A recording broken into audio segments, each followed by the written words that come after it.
از اون روز بود که من فهمیدم هر کلمه برای هر کسی یه معنی میده. یه دوستی داشتم که این در نوجوانیش یه دوستی داشت که خیلی با هم خاطرات خوبی رو داشتن و بر اثر حوادث اینا از هم جدا شده بودن. بعد این دوست من که حدوداً 60 سالش هم هست همیشه برای من از خاطرات این دوستش تعریف میکرد و میگفت که من آرزومه که اینو ببینم.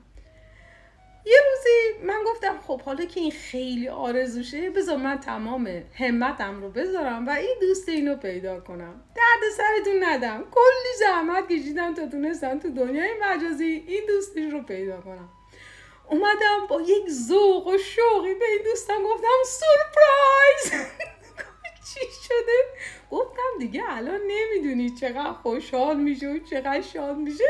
گفتم دوستتو پیدا کردم، بیا این دوست شماره تلفن و همه چیش.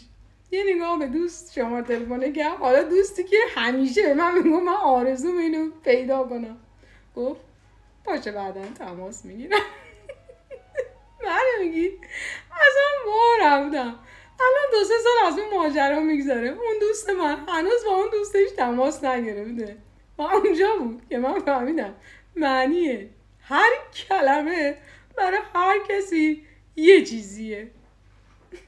دست به کار و دل به یاد.